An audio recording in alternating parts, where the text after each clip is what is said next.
So as I stand here, I know what you're thinking. Some of you are looking at that going, that's not quite right.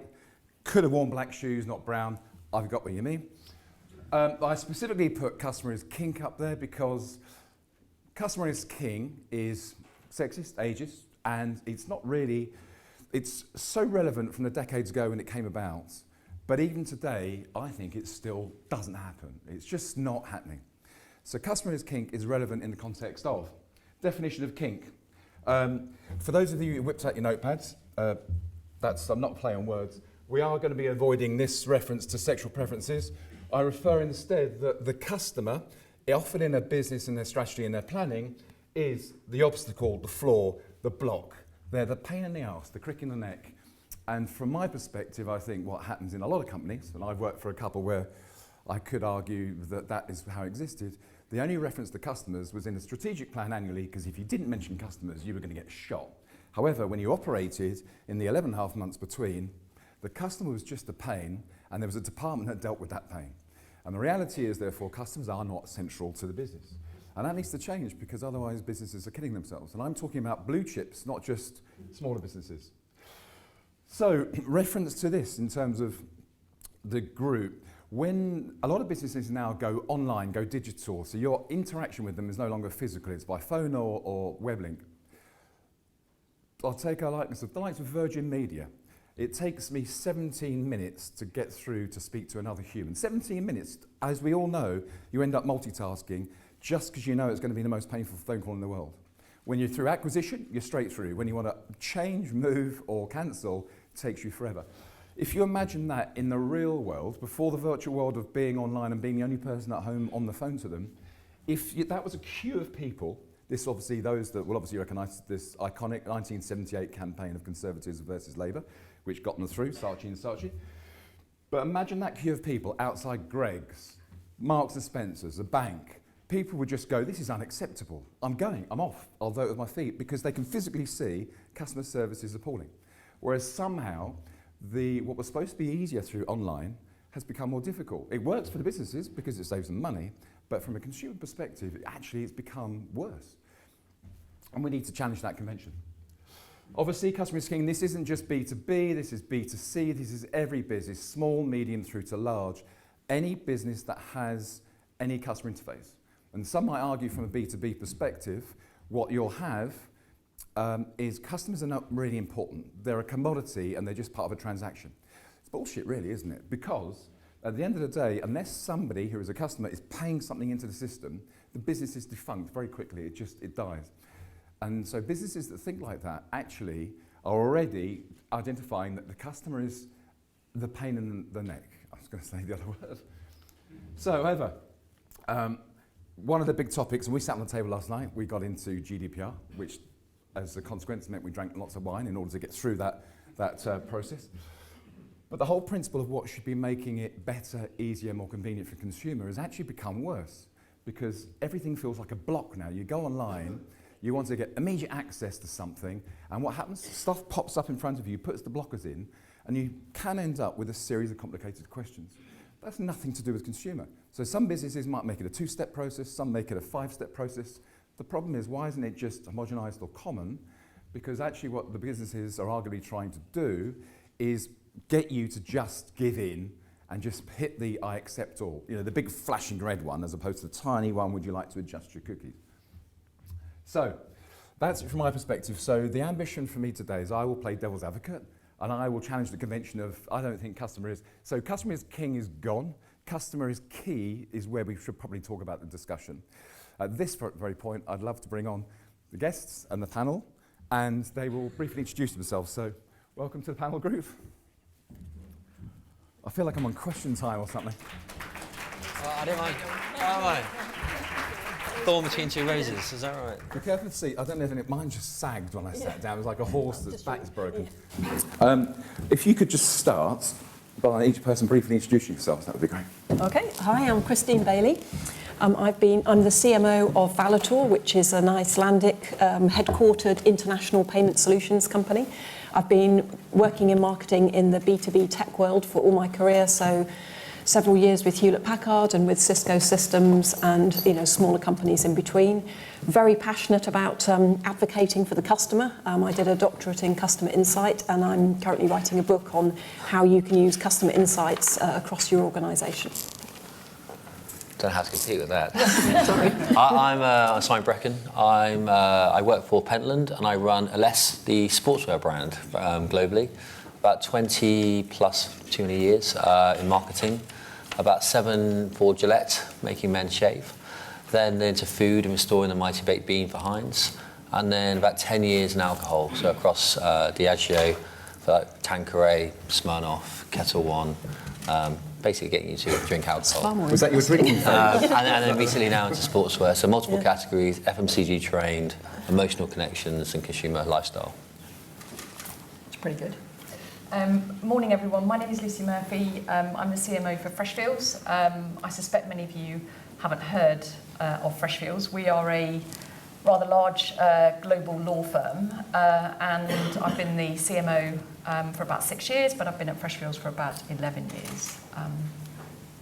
Fantastic, fantastic. So customer is key, or customer is king. Why after decades is it still not working? What is fundamentally wrong? Oh gosh, that's a big question, isn't it, to get us all kicked off. I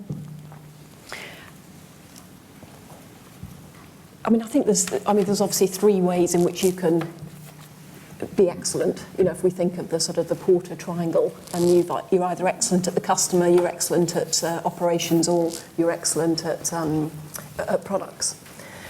And I think everyone needs customers, but you're kind of right in that sometimes customers get in the way a bit. And really, customers should be absolutely behind everything that you're doing, and should be influencing, how you do your mission and vision statement, how you develop your brand, how you do your, customer acquisition, development and retention, how you do your service. But you're right, somehow people can often get very internally focused. And I think from a marketing perspective now, technology and advancements are such that it's becoming possible to completely turn marketing on its head and really think customer in. So the most advanced companies are now doing something called next best action, which really puts the customer at the centre. So takes that individual and thinks, what's the next best action to deliver to that individual?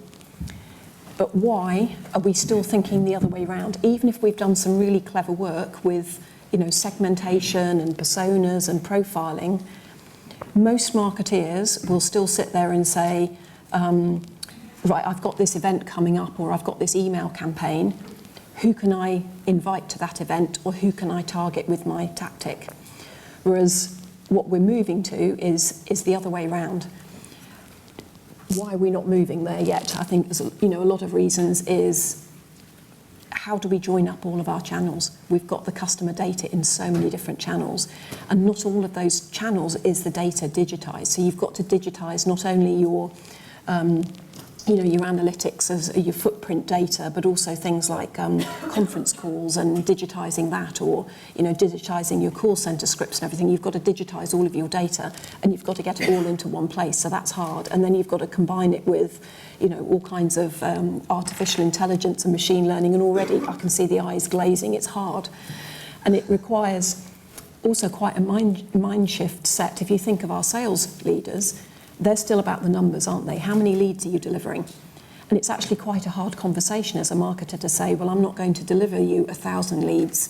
I'm going to deliver you 100, but they're going to be really, really good ones. So I think just, to kick it off, the opening thing is, I think that's what we need to move to as marketers, but there's still a lot of reasons why it's hard to shift from the kind of old way of doing things to the new way of doing things, which is completely customer-centric. Great, thanks. Just to tweak the question slightly, as we've advanced it. So why do we think customers are still treated as data, their leads? They're something like they live within the process, whereas who actually gives a damn about the customer? Bearing in mind, those decision makers are also consumers themselves, and somehow they divorce themselves from being the person to it being a data set. Yeah, I've worked in many businesses, and I guess sometimes it's been in the boardroom and the presentation, customer-centric, and it's like, it is probably words a little bit. But I guess the learnings I give would be the customers that you win with and actually win in the marketplace are fashion. Fashion is, let's 2 examples. Karen Millen, and you all heard probably a few months ago, Karen Millen kind of went under. I would argue it's quite interesting. You know, they lost their way, and they were a customer of ours. We provide footwear for them. So Pentland Brands also creates footwear as well as owns brands. And we were servicing the needs of what we thought was their needs, and they were the king. And actually what was interesting was it was quickly apparent they didn't understand their own consumer. If I compare and contrast that to JD Sports, very successful multi-brand sports business around the world, I think they are king, actually. So, you know, if they say something in one of our range reviews, one of our strategic meetings where you work with them, they're a customer of yours, you do jump a little bit because they put their consumer at the heart of everything they do. And I think it's interesting if you actually trust them in your business rather than see them as a thing. And the ones that win really do understand their consumer like no other. I mean, they're the only sportswear retailer growing that quickly around the world. 6 billion cap in the space of sort of 5 years. 10-year business, but you know, 5 years is the growth and phenomenal. It's because in fashion they really do understand their consumer, and they bring a lot of value add to our business. So I create footwear, I create basically sportswear apparel. But actually they are king because they know their consumer. They call them the wavy gang, they call them tracksuit mafia. They've got clear segmentation. And the insights they bring, and you think about sportswear, and I'm not cool, but I know what cool is. The trends move so quickly. And if you think about footwear, you're making on 18 months a cycle. So you need that insight, and you need to put them front and centre, because yes, they are a barrier to getting things done, but actually they can bring you so much value, because they understand, you know, basically their consumer better than anyone else. Okay. Does that? Yeah, so probably just building on both answers. I mean, I think in an environment like Freshfields, where we actually don't have too many clients, we call them clients rather than customer, but they spend a lot of money with us. So if that's why they're clients, right? That's why they're clients. But they are incredibly demanding. When you pay the hourly rates of law firms, they can be incredibly demanding. I think, though, in consulting or law, I mean, I think the most important thing is really strong leadership. If you don't have your leaders at the top changing the organisation and the way in which people are motivated and inspired to be around the customer or the client, I'm not sure you can really get there, no matter how much data you've got. I really think it's got to be a tone that is set from the top. So I sit on our executive committee, and the only thing I ever talk about are clients. I don't talk about the marketing, I don't talk about the analytics, all I talk about are clients. And in order to do that, and I think in order to be able to market our firm, I have to understand what our clients want. So I constantly spend my time on the road asking the client, what is it about our service that you like? What is it that is distinctive? How do we make sure that we stay relevant to you and your business? And then that feeds back into the strategy of the firm and our whole customer centricity program. But I think for me, it is all about leadership. If you don't have that leadership at the top, I think you should be thinking about how you can help influence that. Okay, thanks for that. Actually, just wanted to add, I think as marketers often, we're supposed to be the ones that completely champion the customer, but particularly where you say the channels are becoming more online, you know, when did you last speak to a customer? If we had to have a show of hands, who's spoken to a customer in the last week? That's pretty impressive, actually. Often in a room full of marketers, people haven't actually spoken to a customer in the last month or the last 6 months. It helps when you market alcohol. Yes. Yeah. So you just stood in the pub for chatting to the person next to you. That doesn't count. It does count, consumer behaviour. So more recently, we've seen brands such as USwitch come up, or business models come up that give you the facility and provide you the opportunity to move brands. So back to this customer is king, customer is key. How can it be? It must be going the wrong way. If more businesses are providing more reasons to leave, why can that still exist? How can that possibly be? Because you take service provider like PlusNet. PlusNet are now actually advertising on the back of 6 years back to back, have won best all-round customer service. And yet they're owned by BT, who are shocking. So how does that work? You get a business like BT going, we'll buy into that because that's a really good business model, and what we'll do is we'll ignore everything about all the qualities of it and we'll just let it run on its own. Why can there be a proliferation of businesses offering routes out of the brand you're with? Just doesn't compute really. But how can that be? How can CMOs be allowed to get away with that? How can the board be allowed to get away with that if the CMO is pushing against the tide? Why is that such a bad thing though? Because if you look at big corporates like BT that have, I don't know, 70-odd thousand, 100,000 people, I'm sure innovating from within must be a really difficult thing to do. In fact, almost impossible if you are BT. And you know, even if I think about Freshfields, who's 275 or 276 years old, we actually find it very difficult, even though we're 5,000 strong, to innovate from within. So what we did was we set up a separate business that would offer a lot of the back office capability that we need in order to execute transactions, big litigation, whatever it might be. And the facilities are different, the people are motivated and rewarded differently, they come from different backgrounds, they have far more energy and innovation than from within our business. And so sometimes you need to do something outside of your business in order to then bring that back in, bring the learnings back in. So I think BT doing that, I think, is actually really smart, because I fear that BT can't innovate from within. I agree with that. I also think we get obsessed by consumer loyalty. First of all, within the first 4 minutes being in the boardroom, lifetime value, acquisition, retention, return on investment, and they're all important metrics, but they're one part. And as a marketeer with art and science, it is about using data, setting the hypothesis, and we'll talk about mining data in a while, because I think we go straight into the data without understanding what we're doing and get confused. But I think you have to use the data, but it's not the only piece. I think if you get your proposition compelling, I know Sir Bernard Lee was about open forum and the internet and all that business, but I actually think that fosters greater competitive advantage. If you really understand your business, and it does come from leadership, freedom of thought to innovate. If you really understand your business, you can have a point of difference, and actually competition fosters better performance. So we come from that point of view rather than it's a nightmare, got all of these competitions coming. And I think it's a mindset shift. And if you know your business and you know your consumer, you can get to a competitive advantage.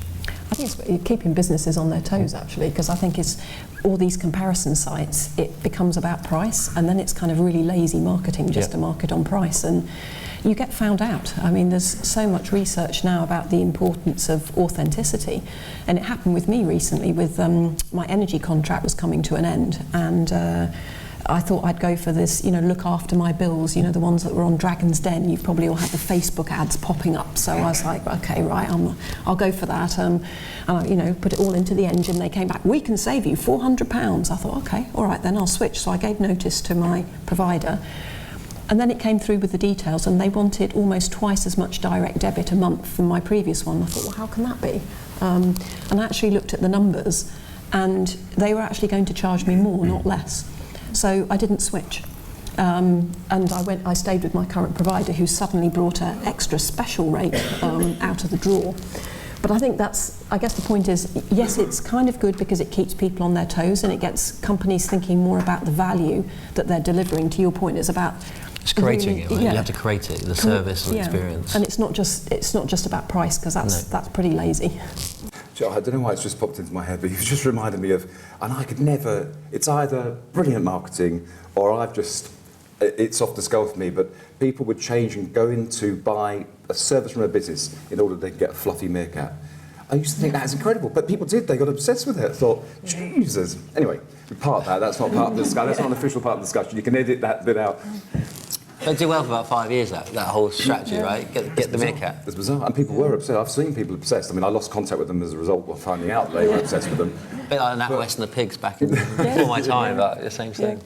Which the pigs, it was before my time. And there's the thing. I take the mick out of my fiancée. She's not older than me, but I said, I don't know where you got those from. They just look like they're from the 70s. But, and here's the thing about customer focus. You mentioned NatWest, so it just popped into my head that they had a whole marketing strategy based around we are back on the high street, and we will be putting back the banks local to you. And you think, well, all you're doing is the same as the government did with, let's take 20,000 police officers off the beat or out the system, and now we're putting them back, and you make it sound like a good thing. All you've done is come back to where you were.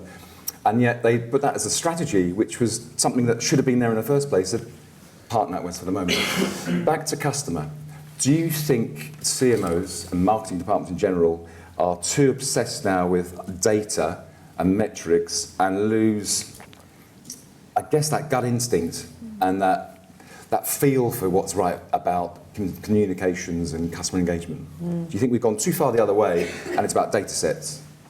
So it's an interesting one because marketing is all about art and science, isn't it? And I think the science now has got so complex, but also kind of the rewards of what you can do with the science is just amazing. And, you know, with the artificial intelligence and the machine learning, but we can get a little obsessed with that. And I think there's almost like a revolution coming now to go back to becoming more human. You know, so we're not going to let the machines take over. The algorithms are only as good as the people that are, building the algorithms. So we're getting a lot of algorithms with bias now.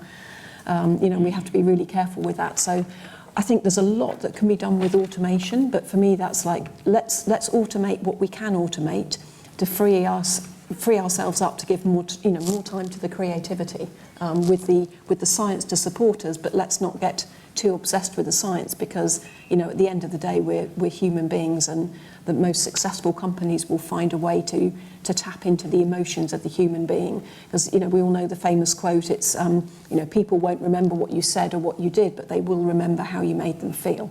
So, we've got to be careful. Let's leverage the latest technology and absolutely use the science to automate as much as we can in the marketing process, but let's not forget that there's a human at the end of it all. I think that's right. I mean, I've always worked in emotional categories, so it's not about data. I think on a serious note, let's talk about alcohol. I've been always less. It's ubiquitous, it's clear, it's see-through. Gin, vodka, it's the marketing, it's the emotional proposition you have with that brand. You're only buying it on average once a year. If you look at the general pop, you're probably some are buying it a lot more, but if you look at the total population, it's about once a year. So you're really building that emotional connection because it's not about occasional frequency or the data's around that. It's really about what does the brand value stand for, and actually do I relate to that in my lifestyle? And you could argue fashion is the same. So very emotional categories, and that's why I managed to get from alcohol to sportswear, as I've got kids now. Emotional connections, and I think that the job of a marketing leader is to be curious, and data is really important. I think art and science is an interesting but it's dangerous because it is a balance of both, to your point, but it's not one or the other. I think data is massively important, but the role of the leader is to be curious. And actually, I think what will come back to resurgence is marketers are storytellers and they're problem solvers. So the problem solving is setting the hypothesis, so then mine the data to get to your strategy or the options on strategy.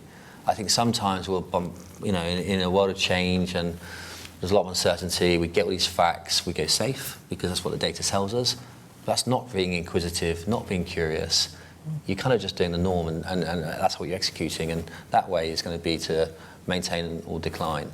For real step change, growth and breakthrough leadership, it's about being curious, setting that hypothesis, working out what would that mean, if I want to do that, what are the options, using the data to set that out. And then by doing that, you'll be brave, you'll be understand your consumer, and you'll know the right path. And I think that's what's going to come back, that resurgence on, being curious, actually set the hypothesis to solve, your problem solvers, and then the emotional proposition and the activities is actually just a storytelling. I actually think that's a really good way of framing it, the be curious, because the data allows us to be much more curious, but we can't stop asking the question why. And we need to keep going deeper. And I think a lot of people expect the data just to kind of give them the answers without knowing the right questions to ask. So, we've got to keep being curious and keep asking the questions and keep going deeper. And the data, will help us answer those questions. But we've got to come up with the questions in the first place. It's great. I mean, you're marketers, the two tools, the double bubble, the brand and consumer, the connection between the two, the 5 W's, why, effectively, who, what, why, when. If you do those two tools, you'll get to the hypothesis, that then you can look at the data to solve it. Okay. Sorry. I'm not sure how to follow that. I think, what would I say? For me, I think it's about trust. Yeah. And even if you just think about yourselves, if you think about people that you trust and how you interact with them and the level of information that you're prepared to share with them, it's very different to somebody that you don't trust. And so a big part of our leadership program at Freshfields, and also how we interact with our clients, is about how we build stronger relationships and how we build that trust. Because trust allows you to really collaborate, whereas if you don't have that trust, then you're simply coordinating. So I think collaboration and trust is really important. I also think if somebody trusts you, they're likely to buy more from you. And I also think if they trust you, they're going to be more forgiving of your maybe the mistakes that you might make along the way. Mm-hmm. So I think you should find ways of building trust with your customers, with your clients. Yeah. And if you can use data to support that, great. Then that's fine. But I'm still a strong believer that if you are the CMO of a company and you know that company well and you're out talking to clients, then actually, gut instinct goes a long way as well.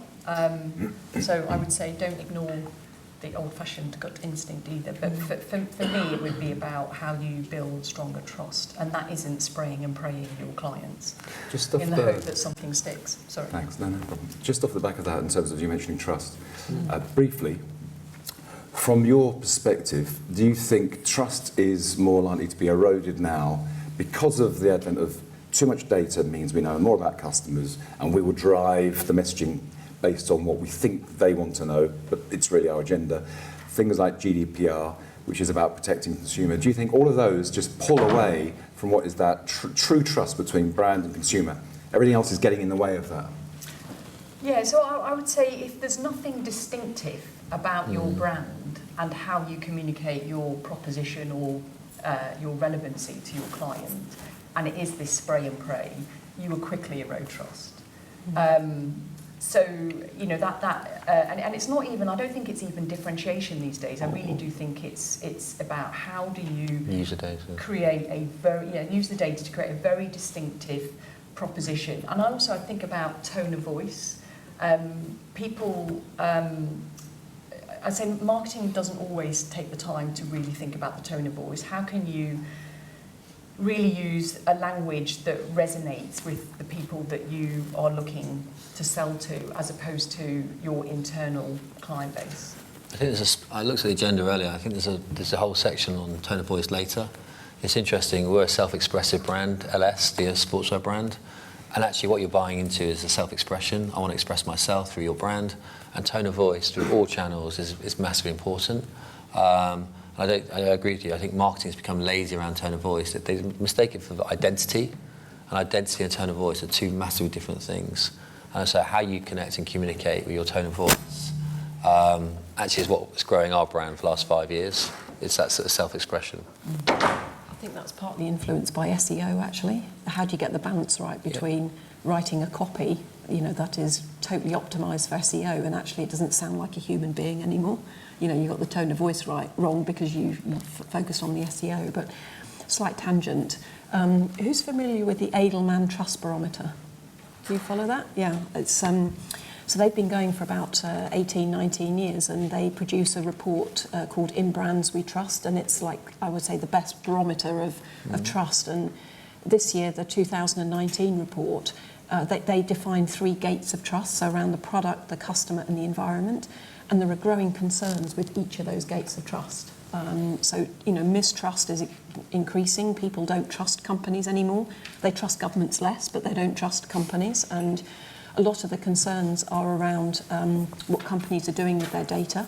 And then the other one around the environment, that's the latest one, isn't it? Everybody jumping on the environment bandwagon, and you're getting new phrases emerging like trust washing and woke washing. Have you heard of these?